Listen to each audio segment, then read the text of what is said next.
Howdy, it's Jim Arado. Still on my South Dakota, mostly South Dakota vacation. We deviated a little bit. We went up into North Dakota, and we also went to Wyoming. Right now, we are looking at Wyoming, which was just like with a lot of landscape out here. It was just unbelievable. Look how perfect that is. The area had actually, again, this is early September 2020. I know South Dakota and some of the parts of where we were at had their first little bit of snow a day or two before we made this drive. There's some snow on the ground, which may or may not be there anyway during the rest of the year. I know up in those kind of mountainous looking areas, I'm not sure, but it had just snowed here. Yeah, within the last 48 hours. I'm trying to remember the exact day we made this drive, but it was fairly recent. But we drove into Wyoming. Yeah, it just it just really impressed us. And we were on our way to Devil's Tower. And this would be our second trip to Devil's Tower. We went there on our first trip to the area back in 2012. It was definitely one of those things that we realized we'd only be a couple of hours away and we wanted to get there. So yeah, back in 2012, we made a trip. We made our drive and we went, and we did this again on this particular day. We went to Devil's Tower, and then we went to Deadwood, South Dakota. So we kind of split both of those trips over one day and did them both.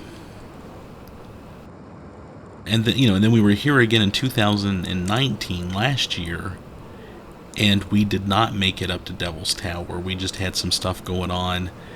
And the way we planned it at that moment, we'd seen Devil's Tower, we checked it off the checklist.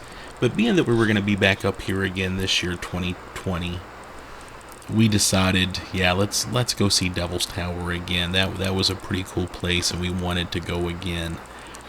And it's not a park. Technically, it's a national monument, but it's managed by the National Park Service, and it's not something to like with Mount Rushmore. You can drive by and see it from the road and go, there it is. That's pretty cool.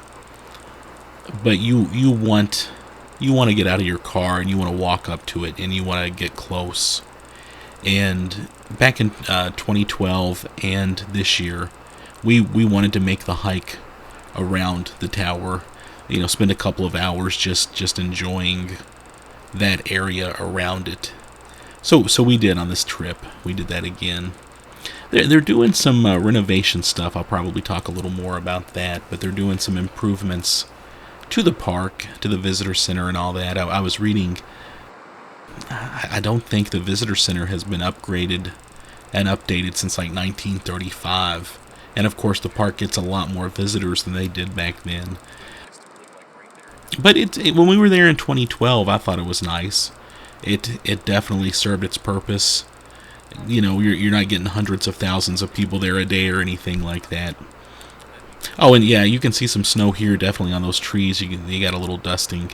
I was a little nervous on these roads because they're twisty and turny. And the older I get, the more cautious I get about driving.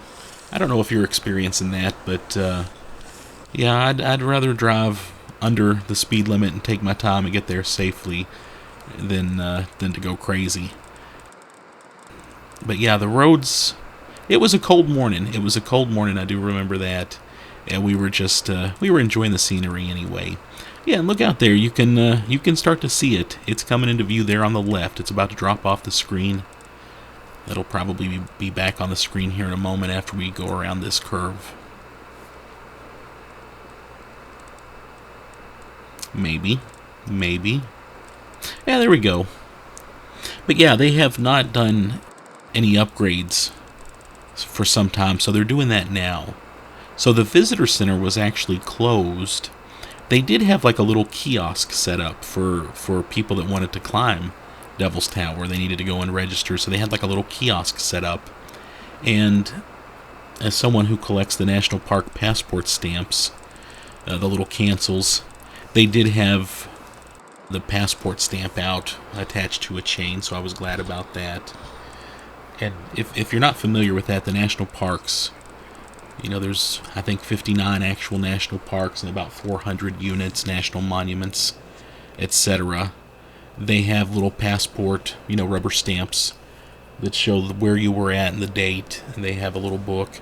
I love that. We've been doing that for a long time. We've got an impressive collection. And if I repeat a park, there it is again. I love seeing Devil's Tower as you drive up on it. It's so exciting as you're driving, and then you look out and you see it. And there's some teepees over there. I think that's kind of a Airbnb thing where you can rent a teepee for the night. But yeah, so the national park passports stamps, we get those if I repeat a park. So I was here in 2012. We got the stamps back then, but on this trip I'll still get something stamped. I think I got some postcards stamped. Now, speaking of stamping, here's the post office by Devil's Tower, and I went in there. It's a post office right there at the national park. It's Devil's Tower, Wyoming, and I got some stuff postmarked, and I actually had some old Devil's Tower stamps that I used. Devil's Tower has been on a U.S. postage stamp. I think it's a 3-cent stamp. I forget the year it's from, though. Also, since the visitor center wasn't open, there's the Devil's Tower, I believe it's the trading post, the Devil's Tower trading post. We stopped there for some souvenirs. Oh, here's a prairie dog village. I'm going to let you listen to them for a moment.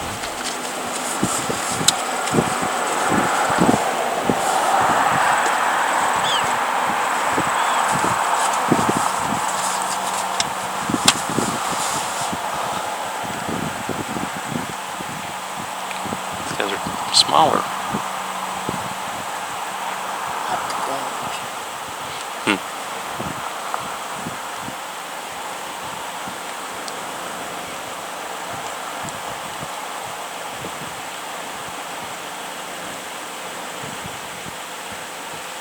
Pull up and get some more.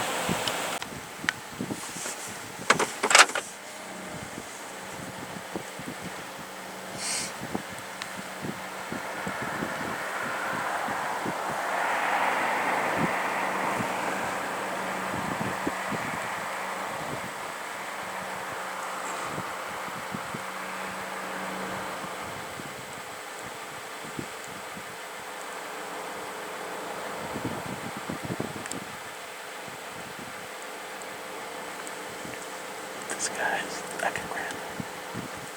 He's so close to me.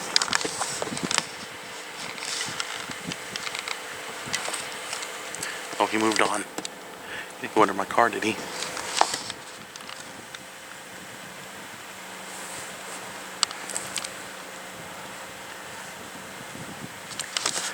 Make sure.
Yeah, and obviously we got a couple of bonuses there. We got some prairie dogs and some deer.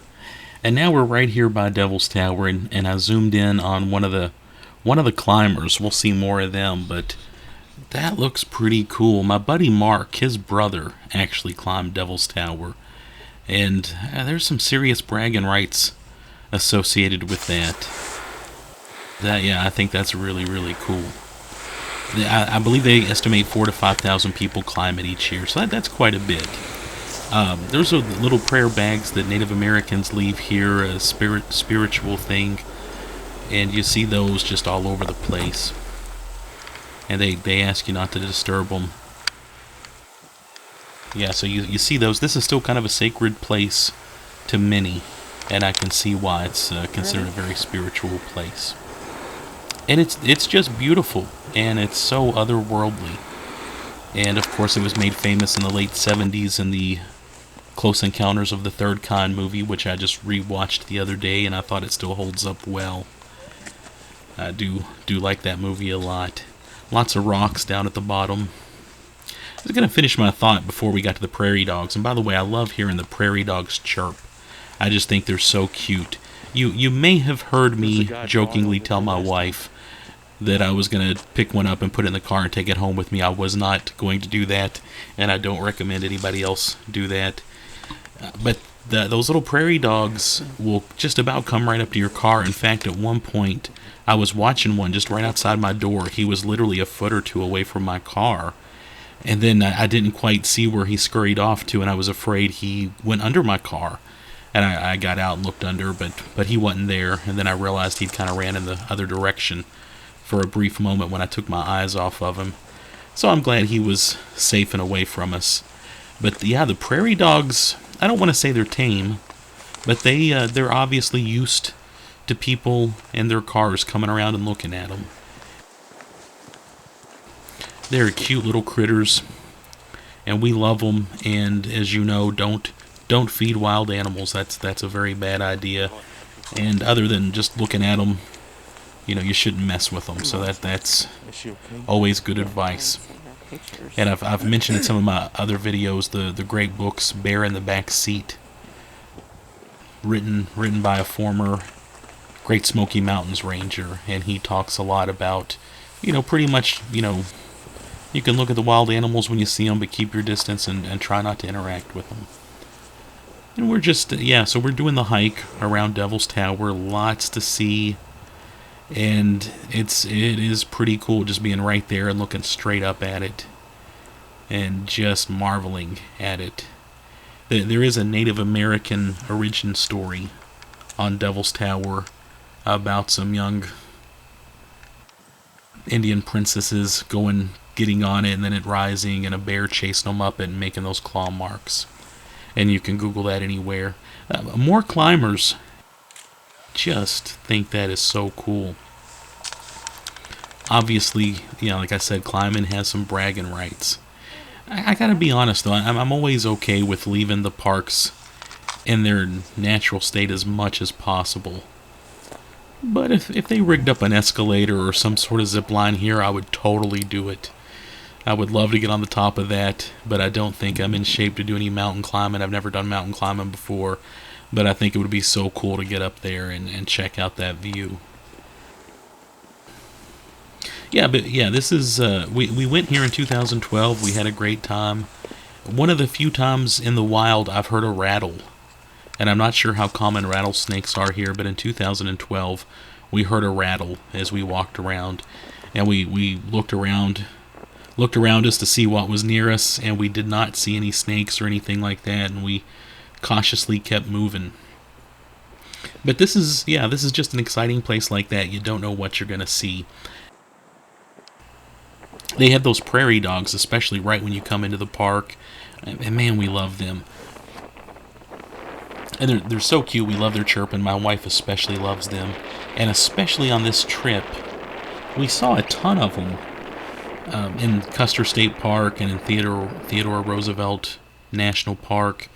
We just saw a lot of prairie dogs, and they are so adorable. Especially when you watch them kind of playing around and stuff. It was great seeing those extra deer we caught there, too. And again, there's Devil's Tower, just massive.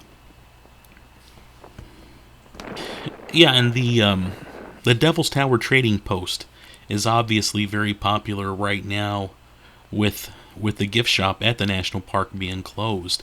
And they sell about everything you could possibly want souvenir wise. In fact, I dropped some serious coin there on this particular day.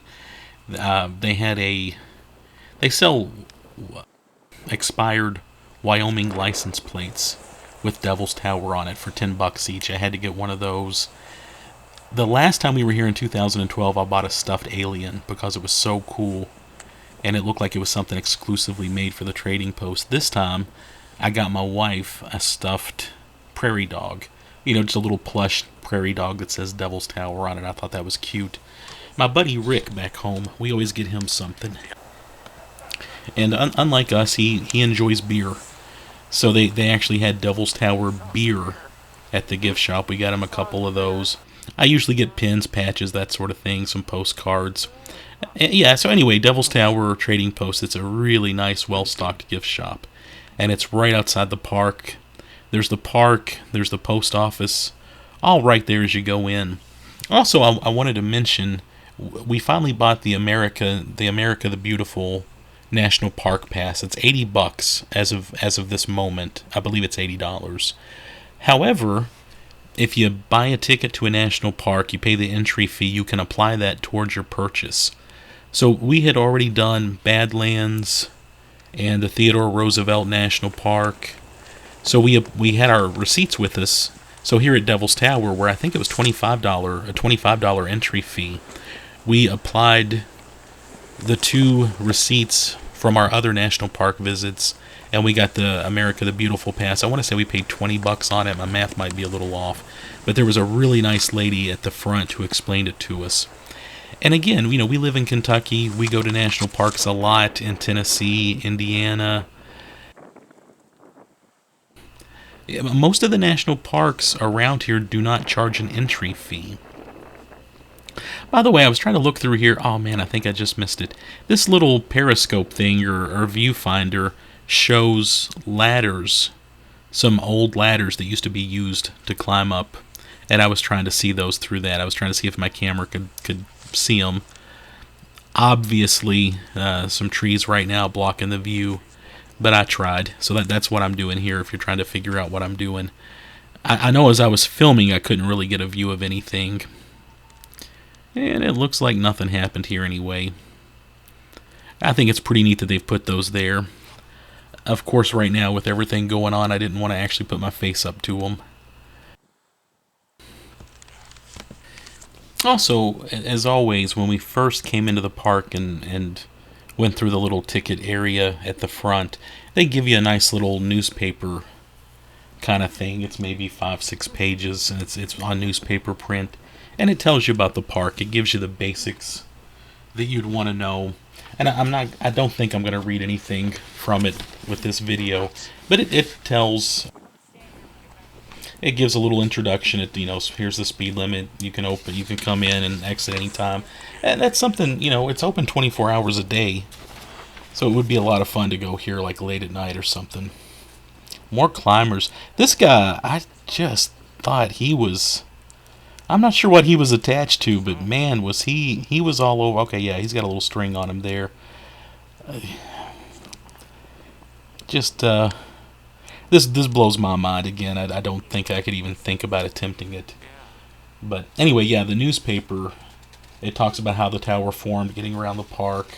It talks about the columns. It gives a little more technical stuff than what I'm used to. And some of it's a bit over my head, but it does talk about Teddy Roosevelt declaring it the first national monument. It talks about climbing and how long people have climbed. Also, there's a fella, what year was this? 1941. A guy parachuted onto the top of Devil's Tower. And as far as we know, he's the only guy to be on the top that did not climb there. And that's an interesting story. There's a little section on animals of Devil's Tower, and it does talk about snakes at the park. Also, there's an article, and I'm always happy to see anybody covering white nose syndrome with bats. That's a very serious topic right now, and I think it should be of concern to just about everybody. Yeah, little crisis going on with bats right now, to put it lightly. And if you're not familiar with that, please read up on it. You know, the bats have been going through a pandemic way longer than we have been. Yeah, so yeah, just check that out. Another thing is, and I'll go ahead and read this. Your fee dollars at work. The fees you pay to enter and camp at Devil's Tower National Monument directly support the park and improve your experiences here. Depending on when you are visiting in 2020, you may notice major construction near the visitor center. Your fee money is helping to pay for these improvements. The park spent years planning and developing these improvements with a specific goal of making the tower accessible to all visitors. Much of our infrastructure was created in the 1930s and 1950s, and not many upgrades have taken place since that time. Yet, our visitation has drastically increased from 130,000 in the mid-50s to nearly 500,000 annual visitors in 2019. The facilities have not kept up with the visitation and the needs of many park visitors. What will a future visit to the tower be like? Diverse exhibits interpreting the tower's cultural and natural history will be placed in the historic visitor center built in 1935, along with outdoor exhibits along the tower trail. Tactile displays and orientation signs will help all visitors learn about their park. A gently sloping trail will replace the steep climb that currently begins the tower trail. It will lead to an interpretive plaza where rangers give presentations and continue to a stunning view at the base of the tower. Work began in February 2020 and is planned to be completed by November 2020. Work will halt during the Sturgis Motorcycle Rally from August 7th through 16th. So yeah, that's good to know. And again, if you don't make it out to national parks much, and I think most people don't, there's so much they offer. You know, even here in my backyard almost, you know, there's the Abraham Lincoln birth site and his boyhood cabin, and they're gorgeous. And you can go there most days and talk to a ranger, and most of them love what they're doing and they love to talk to you. You know, I think of Mammoth Cave National Park also. That's, you know, we go there a lot and we don't even go to the cave. But I always like to go to the visitor center, and I'm always excited to talk to a ranger about, you know, what's new, what's going on, what's exciting, what they've got planned. And they do a lot of just like guided hikes, you know, out to old cemeteries or to talk about the history of the place. And man, those are worth their weight right there. Got some more prairie dogs. And we don't stay here very long, so I'm gonna keep talking. And I just went back and rewatched this clip. Our car engine totally drowns out any nice natural sounds you might hear along with this guy. He's just kind of hanging out anyway. Yeah, we're leaving Devil's Tower National Monument right now. We had a nice visit. And this, you know, like I said, we were there in 2012. We could check it off the checklist, but we wanted to go back. And this particular place is just so, I don't know, you feel drawn to it. And even though it was, you know, kind of 2 hours away from where we were going to be in Rapid City, we still wanted to go back here and check it out again. It's so unique, it's so different, it's so special. And yeah, driving by the Prairie Dog Village again and looking at Devil's Tower on our way out. But yeah, it's just such an attractive place, and so many people consider it, you know, a spiritual mecca, really. You can feel it. You know that there's something special about it. And we're driving away. But yeah, I hope this video makes you want to go out and check out Devil's Tower. I wanted to mention one, just I guess before we leave Wyoming, you know, we drove up to Devil's Tower and, you know, spent a few hours hanging out in the area. But as we came into the area in Wyoming, I noticed I believe it's called the Vor Buffalo Jump, and I just saw a sign for it. It wasn't on my radar, but I saw a sign for it. I thought, I got to look that up later. Just another interesting site in Wyoming that I've got to come back to. So we've got to come back to Wyoming. I mean, there's several well-known national parks and other sites near Jackson Hole that's been big on our list for a long time. I want to come back here and see Devil's Tower again. I want to check out that Vor Buffalo Jump site, which looks really unique and odd. And by the way, we just passed the Devil's Tower trading post again.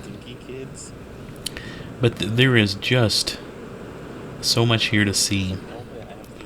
And every time that, we stick our head in a little area like this, it just makes me want to come back again to check out what I've already seen plus some stuff.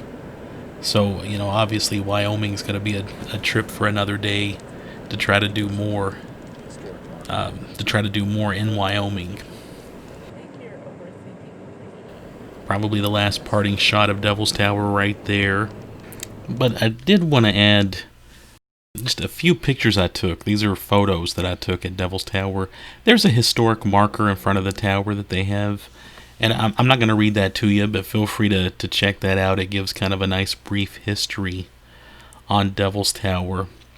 And it was just a nice clear historic marker. And I was glad that they put it there. And I wanted to very briefly add a little more about Devil's Tower Trading Post. We took that picture of the front. Just a super cool gift shop. As far as gift shops go devoted to a place, it's probably the most well-stocked that I've ever seen. They've got everything you could imagine with Devil's Tower on it, and we like it a lot. And they do have a little counter in the back that's just it's a little case full of old Close Encounters of the Third Kind memorabilia, and I love that. I used to have the little bendy figure, the little bendy alien. They did not have that, but I still like that case. So check out Devil's Tower Trading Post when you go to Devil's Tower.